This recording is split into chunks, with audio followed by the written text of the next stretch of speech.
Okay, let's start that again. Good morning. Welcome to Better Than Messages. I'm Lindsay Zimmerman, and today the message is about the devil. If you want to understand how I approach devil energy, there are two books that you could read. I believe that they are both available on audiobook if you have the problem that I have, which is I try to read, but within 5 minutes I fall asleep. The first book is called The War of Art, and the other book is called Outwitting the Devil. Now, I want to start by saying all of us have devil energy within us.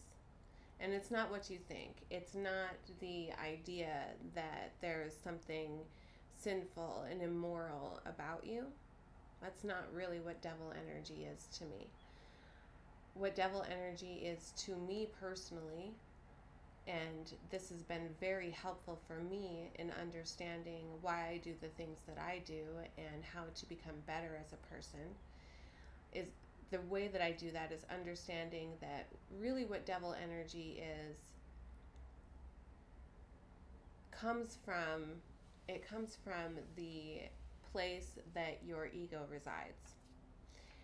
Your ego has developed all kinds of self-defense mechanism, coping mechanisms, and things like that to help protect you and your psyche from crisis and struggles and things like that that you experience in your life, and to help try to prevent you from having to experience those things. Now, some of those coping mechanisms have been very helpful, especially when we were small children.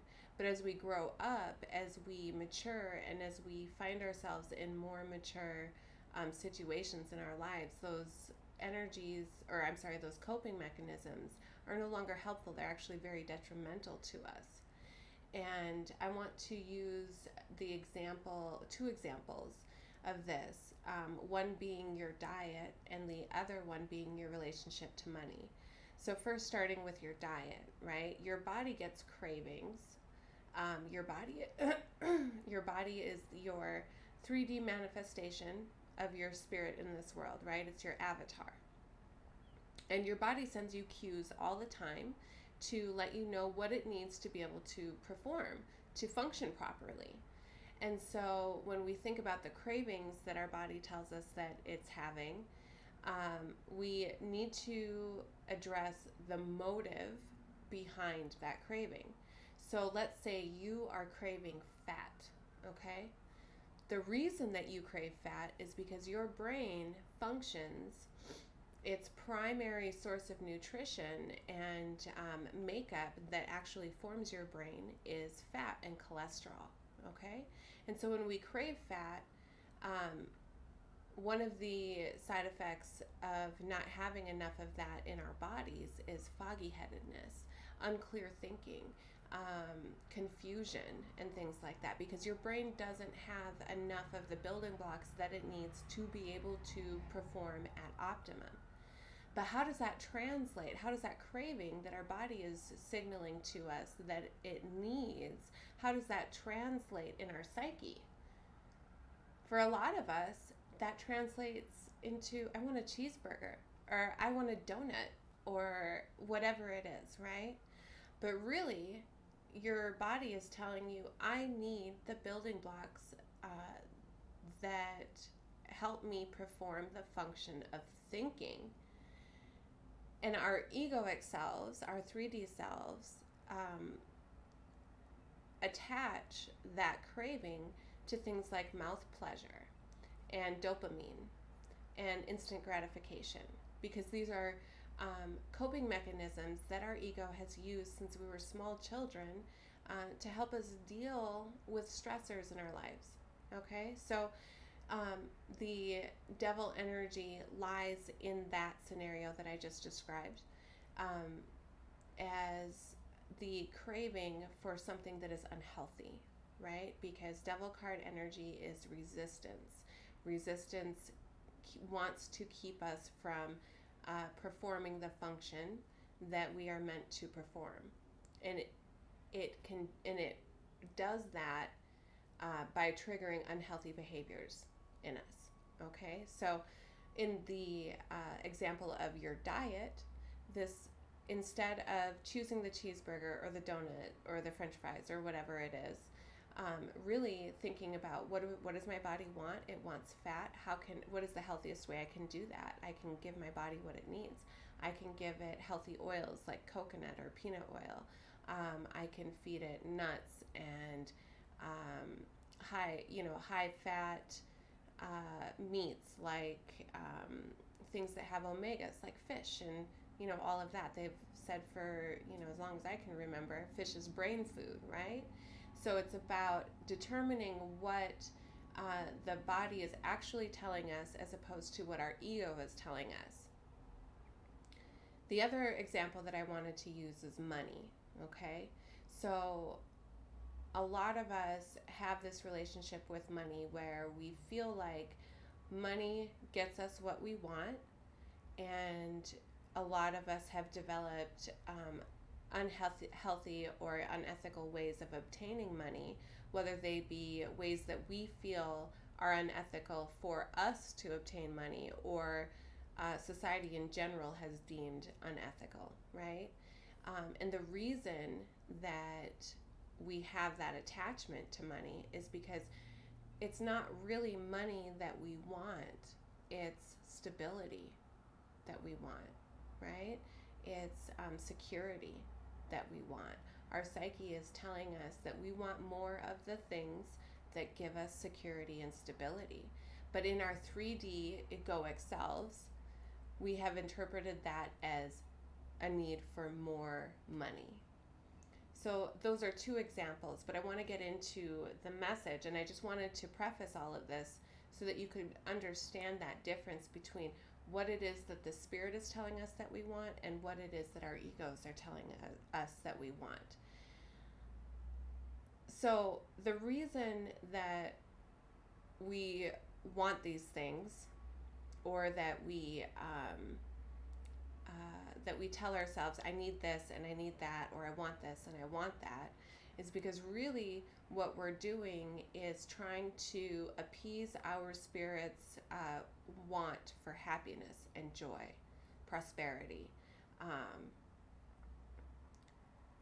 And we kind of lie to ourselves through our egos about how it is that we're going to get those things, right? And this is really tricky. It's really, really tricky because it's hard to, especially when you don't know yourself very well, it's hard to determine whether or not the thing that you are craving or that you want is actually what you want, or if it's only just the 3D manifestation that represents that thing that you want, right? Your body wants nutrients, but your ego interprets that as a craving, a sinful pleasure, right? And so it's really tricky to determine the difference between those things and to make the right choice for ourselves in the moment. It can be very difficult.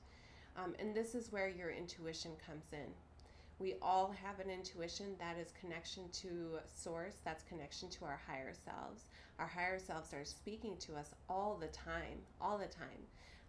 And this is about learning to hear the voice of your higher self, learning that connection with your higher self so that you do make good choices in the moment.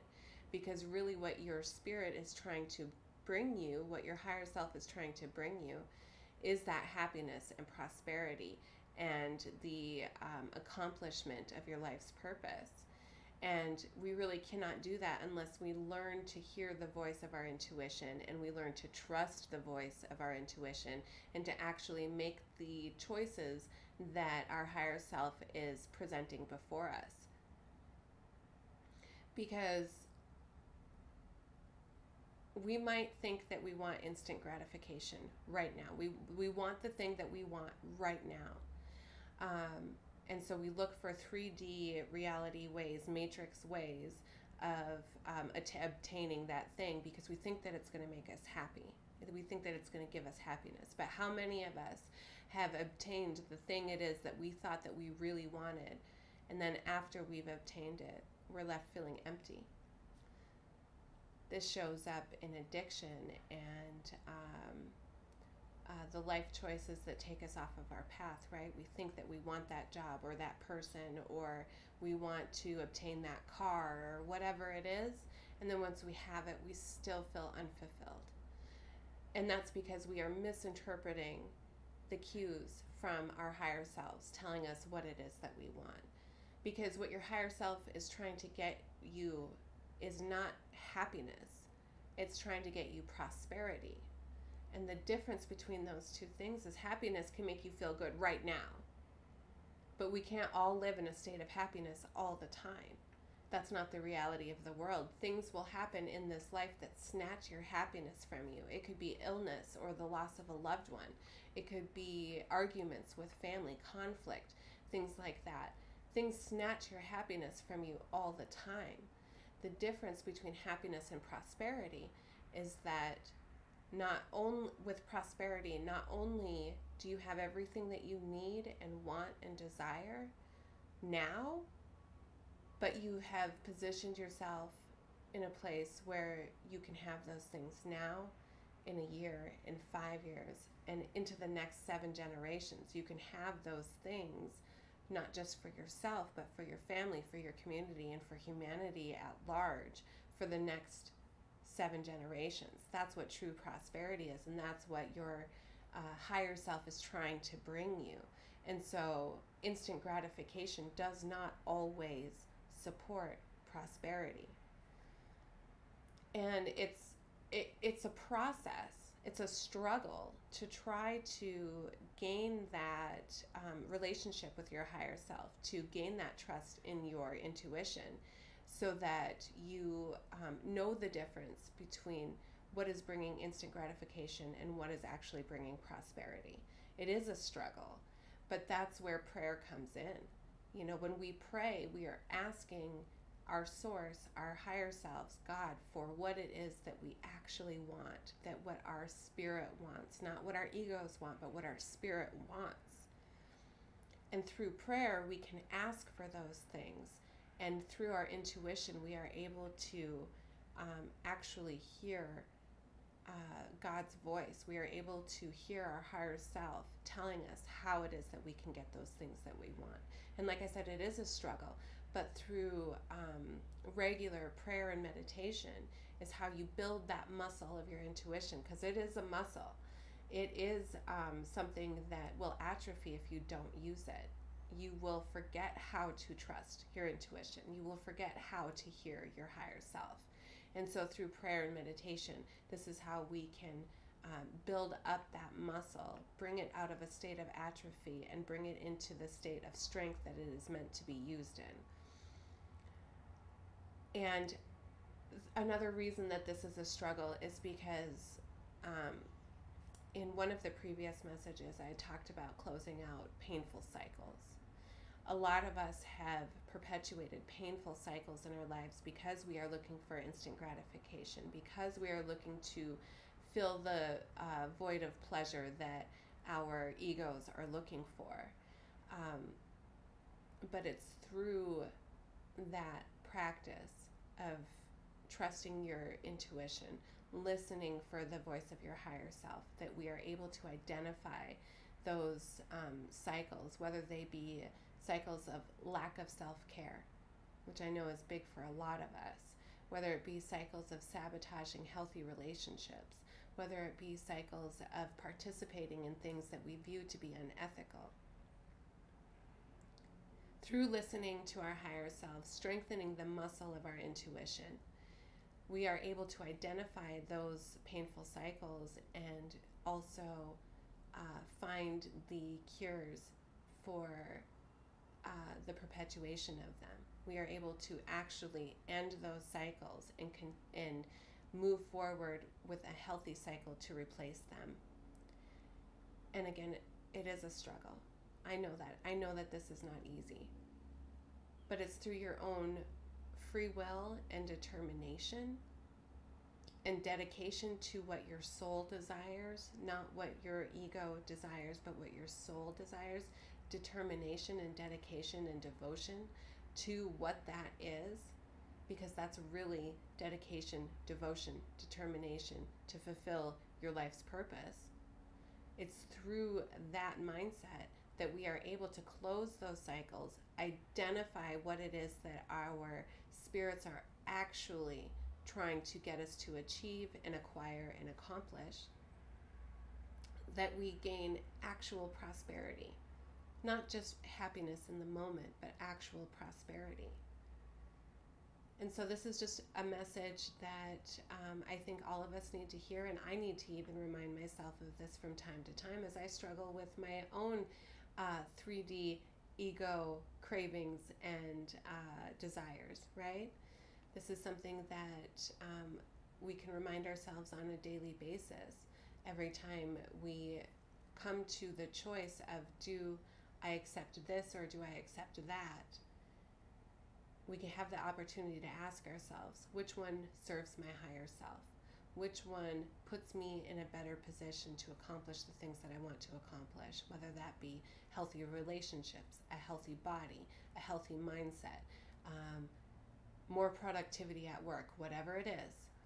Whatever is going to give you true prosperity in your life, not just momentary happiness. We all have the opportunity to choose in each and everything that we do every day, because everything you do matters, everything I do matters.